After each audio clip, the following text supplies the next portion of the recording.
राज्यात अखेर विधानसभा निवडणुकांचं बिगुल वाजलं. मंगळवारी 15 ऑक्टोबरला दुपारी 3:30 वाजता महाराष्ट्राच्या निवडणुकांची घोषणा झाली.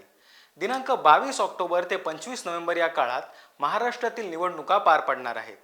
भाजप, शिवसेना, राष्ट्रवादी काँग्रेस, शरद पवार गट आणि उभाटा गट यासह मनसे, वंचित, आम आदमी पक्ष आणि अन्य अशा पक्षांचे उमेदवार या निवडणुकीच्या मैदानात आहेत. मात्र राज्यात सध्या महाविकास आघाडी विरुद्ध राज्य सरकारमध्ये सत्तेत असलेली महायुती अशी थेट लढत होणार आहे. तिसऱ्या आघाडीबद्दल अद्यापही चाचपणी सुरू आहे. महाराष्ट्राचा विचार करायचा झाल्यास राज्य सरकारमध्ये सत्तेत येण्यासाठी 145 ही मॅजिकल फिगर गाठण्याची गरज आहे. पण महाराष्ट्राच्या मतदारांच्या मनात काय आहे याची उकल ही येत्या 23 नोव्हेंबर रोजीच होणार आहे. महाराष्ट्रातील एकूण 36 जिल्ह्यांमध्ये 288 विधानसभा मतदारसंघांसाठी ही निवडणूक होणार आहे. यात 244 अनारक्षित तर 45 SC आणि 49 ST या प्रवर्गातील उमेदवारांसाठी हे मतदारसंघ राखीव असणार आहेत.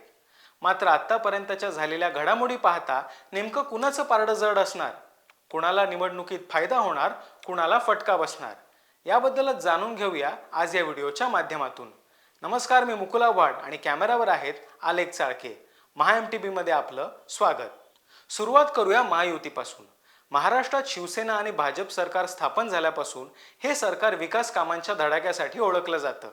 राज्यात ठाकरे सरकारच्या काळात स्थगित झालेली विकास कामं रुळावर आणण्यात महायुती सरकारची मदत झाली. आता महायुतीत भाजप, शिवसेना आणि राष्ट्रवादी काँग्रेस अशा 3 पक्षांची ताकद आहे.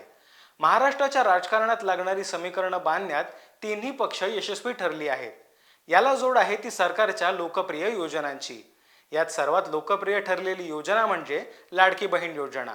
महिलांना त्यांच्या खात्यात दर महिन्याला 1500 रुपये दिल्याने महिलांच्या दैनंदिन खर्चाला हातभार तर लागलाच, पण याशिवाय काही महिलांनी छोट्या मोठ्या व्यवसायाचीही सुरुवात केल्याची उदाहरणं बघायला मिळाली. आजही अखेरच्या दिवसापर्यंत या योजनेचा लाभ मिळवण्यासाठी लाभार्थी महिलांनी एकच गर्दी केल्याचं पाहायला मिळालं. लाडली बहीण या योजनेचा मध्य प्रदेशमध्ये दिसलेला इफेक्ट लक्षात घेता महायुती सरकार हे लोकप्रियता मिळवताना दिसू लागलंय. विशेषतः महिला मतदार वर्गामुळे राज्यात महायुती सरकारबद्दलचं वातावरण निर्मिती तयार होताना दिसू लागली आहे. लाडकी बहीणनंतर तरुणांना प्रशिक्षण देणारी मुख्यमंत्री युवा कार्य प्रशिक्षण योजनाही सुरू झाली. याद्वारे तरुणांना मासिक DBT स्वरूपात महिन्याकाठी 12,000 पर्यंतचा स्टायपंड मिळू शकणार आहे. दुसरीकडे या सरकारने घेतलेल्या कॅबिनेट बैठकीतील विक्रमी निर्णयांमुळे समाजातील एकाही वर्गाला वंचित राहू दिलेलं नाही. पत्रकारांपासून ते समाजातील सर्वच स्तरातील बांधवांसाठी महामंडळांची स्थापना करणं, धारावी पुनर्विकास सारखा प्रकल्प हाती घेणं, समृद्धी महामार्गापासून ते अटल सेतू अशा विक्रमी प्रकल्पांची रचना महायुती सरकारच्या काळात झाली. मेट्रो प्रकल्पांचा विस्तार, मुंबईतील कोस्टल रोडपासून ते कोकणातील ग्रीनफील्ड महामार्गापर्यंतचे प्रकल्प, वंदे भारत असो किंवा रेल्वेचा गतिमान कारभार, सर्वात महत्त्वाचं म्हणजे मुंबईच्या रस्त्यांवरील टोल माफीचा स्वागतार्ह निर्णय हा प्रवाशांना सुखावणारा ठरला. राज्य सरकारी कर्मचाऱ्यांचा विचार करायचा झाल्यास 2005 नंतर रुजू होणाऱ्या कर्मचाऱ्यांसाठी जुन्या निवृत्ती योजनेचा पर्याय समोर ठेवला गेला.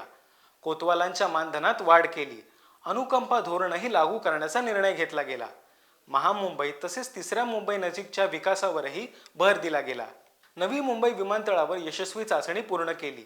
कित्येक वर्ष रखडलेला हा प्रकल्पही मार्गी लावला. त्यासोबतच वाढवण बंदराचं भूमिपूजन असे अनेक महत्त्वाकांक्षी प्रकल्प या सरकारने मार्गी लावण्यात महत्त्वाचा वाटा उचलला.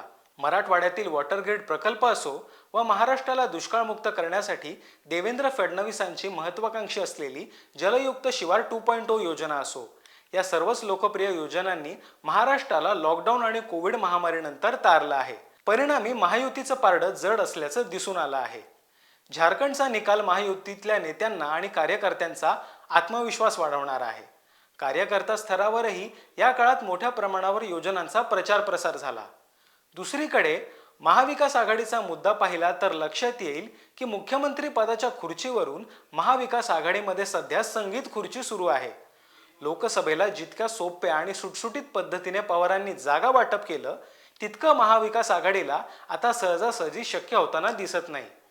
याउलट उद्धव ठाकरेंच्या भाषणांमुळे महाविकास आघाडी आता आणखीनच अडचणीत येऊ लागली आहे. लाडकी बहीणसारखी योजना आम्ही सत्तेत आलो तर बंद करू, सरकारने घेतलेले जी.आर. आम्ही बदलू, अशा प्रकारच्या घोषणा त्यांनी दसरा मेळाव्यात दिल्या.